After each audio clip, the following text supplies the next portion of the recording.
Greetings, Earthlings, wisdom keepers, wisdom seekers. Welcome back to WizdomDropz, your source for daily drops of wisdom and savvy cat astrology.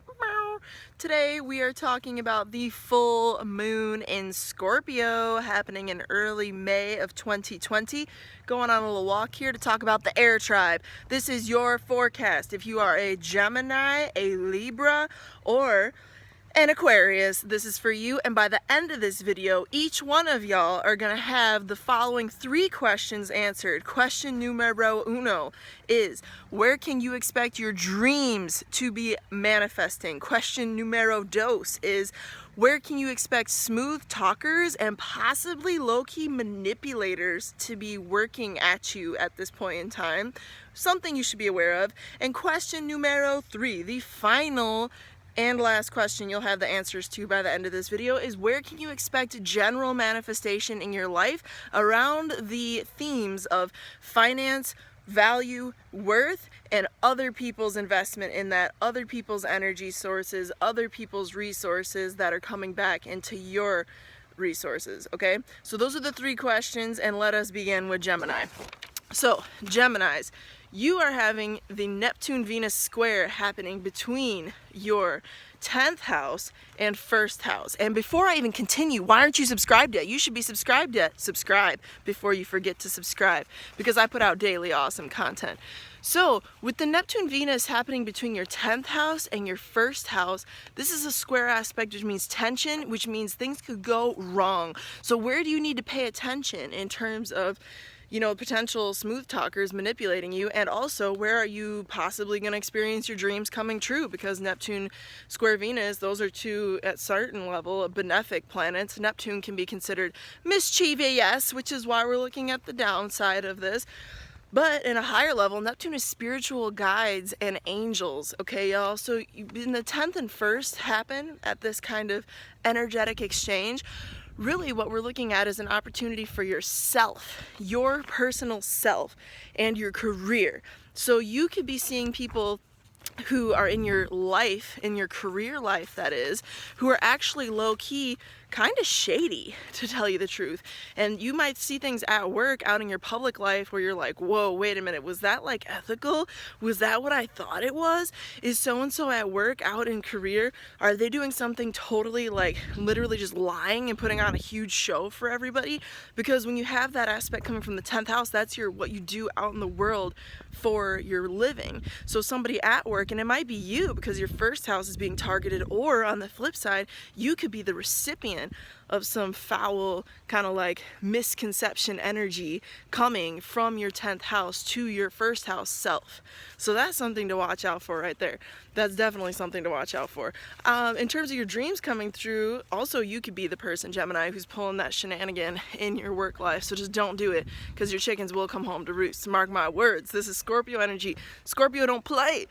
Okay, but in your dreams, that could literally be something in your career coming to life that you just didn't know could happen. Also, look at this beautiful creek. Isn't it beautiful? It's so beautiful, right, Gemini? Right?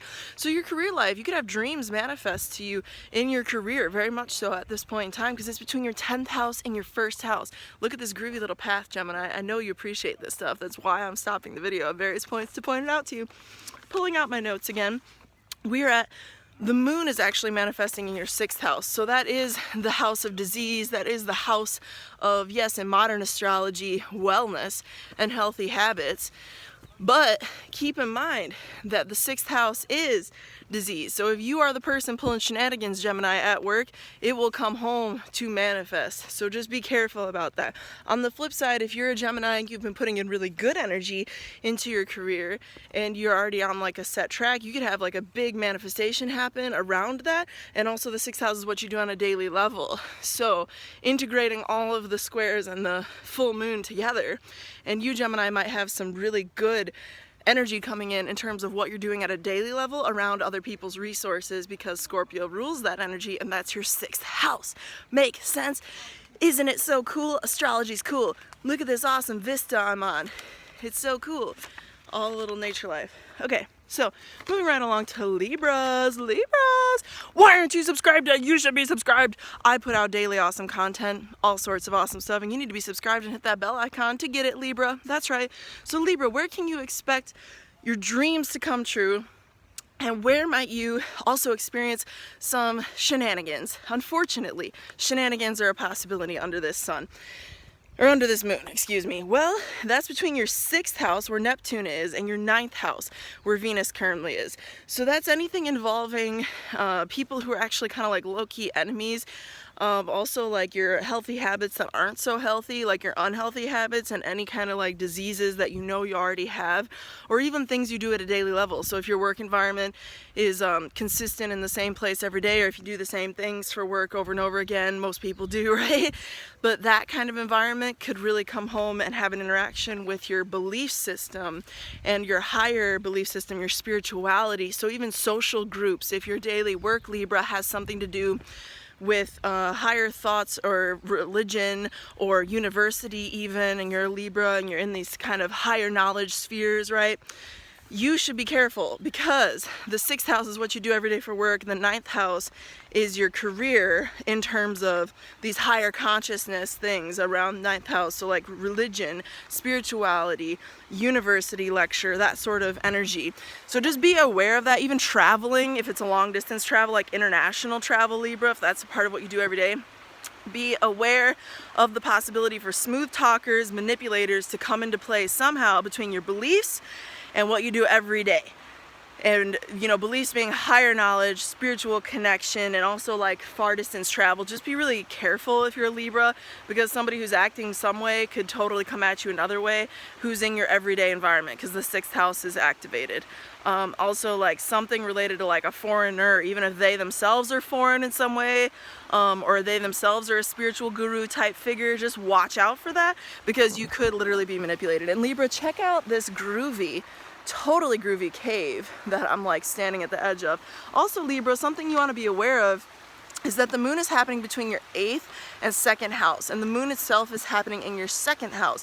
So you could very well be fusing in some way, shape, or form your daily habits and higher academia, and maybe you're going to school, actually you're in school, and this is happening, the full moon that is, between your 2nd house and your 8th house, and suddenly you find, because the 2nd house is being illuminated, a bunch more resources come in to support your experience between your everyday habits, 6th house, and your higher knowledge, 9th house, school. You see how that all pieces together? So on the flip side, you could experience manifestation and dreams come true energy in that regard. Just piece together those houses that make the most sense for you. But definitely with the 2nd and 8th house axis being highlighted here, people are likely investing in you, Libra. People are likely interested in investing in you. So if you have an investor who comes to the table, say you do one of these 9th house careers for your everyday work, being religion or spirituality or higher consciousness, something of that sort, or even like other cultures, something oriented with other cultures, right? If you do that and people are coming to you for an investment right now, all you need to do is put them through your own inner Scorpio energy. I know you're a Libra, but you have Scorpio somewhere in your chart, specifically at least your 2nd house, whole house system cusp. So pay attention to your inner lie detector, your inner Scorpio energy. Is this person coming to me with good intentions? Is this person coming to me to help me or to harm me? Or are they trying to get something else out of me and I shouldn't really trust them? That's something that you, Libra, need to be paying special attention to, okay? So just be aware of that. But it looks good for you in terms of dreams come true around investment at this time, for darn sure, because the 2nd and 8th house cusp, that's what that all is about, okay? Moving along to Aquas. First off, Aquarius, are you subscribed? Because you should be subscribed. If you're not subscribed, why aren't you subscribed? I put out daily awesome astrology and savvy cat earthling knowledge, so you should be here for it. Hit the bell notification if you haven't already. So Aquarius, you can expect mischievous, unfortunately, wrongdoing, mayhem, just wrongdoers, you know, Slytherin type folk. Oh snap, I said it. No offense to the Slytherins, okay? But you can expect that to be happening between your 2nd and 5th house, unfortunately. Ooh, so even kids could be doing something that's literally kind of like a little shady right now, Aquariuses. Watch out for your children. If you know that your children are unfortunately on like a more destructive life path, I hope that's not the case for any Aquariuses watching, but if they are, be aware of that, because second house is family, fifth house is children. Also, second house is family and fifth house is passion projects and businesses. So if you have a passion project that you've turned into a personal business, because the fifth house is like, yes, children, but it's also what we create in terms of like businesses being symbolic of children, right? So just be aware that somehow, shape or form, family and those who you view as closest to you could somehow be in like some type of manipulated position or a manipulative position in relationship to your personal business that you've turned into like your passion project that's generating money. Also, like, definitely be aware of your kids being subjected to manipulators at this time. Maybe just be a little more vigilant in terms of their lives, be a little more aware in terms of what they might be dealing with, and just support your children if you have children as an Aquarius through this process of discernment, through this process of like, hey, I better pay attention, something's gonna happen. Like Tonya said, be on the lookout for that. Also, if you're an Aquarius, you can expect the manifestation energy, and I should say dreams come true. You could have an investor that comes through because the second house is activated and your fifth house is your business. So you could have like real manifestation and dream come true energy in terms of your investors coming in to support your passion project and your business. Just be sure to tap into your inner Scorpio, because this moon is happening in Scorpio,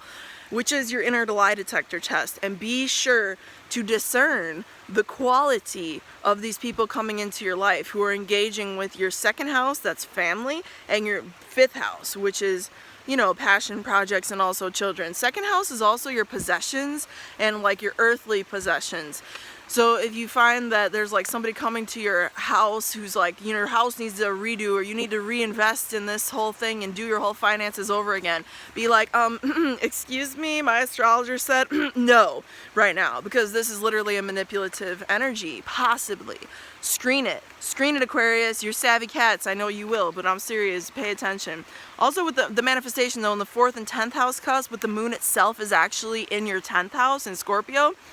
This could be definitely the investor thing coming through in clutch, because it's your career, it's what you're doing out in the world, it's what you're doing for a livelihood, it's what people know you as, it's your 10th house, it's what's above you at the time that you incarnated. So it's literally that energy is being highlighted, and there's some culmination around your work. Maybe you're changing jobs and you're actually getting a divine download between what's going on with Venus square Neptune, okay, in your 2nd, 5th house axis, and manifesting something really important in your career life that's been building for at least the last 2 weeks since the new moon in Taurus. It's so unique to you, you know what I'm saying? That's just how it is. So with that said, if you're not subscribed already, and if this video served you, then make sure you subscribe and hit the bell notification and hit the like button and give me all the love and the mwah mwah mwah and the kisses and all the things in the comments. Tell me more about how this full moon is already impacting you and what questions you have about astrology, because on WizdomDropz we're doing an ongoing Q&A about any astrological questions that you have, you know, curiosity about. So with that said, may the stars be with you. Deuces. Peace.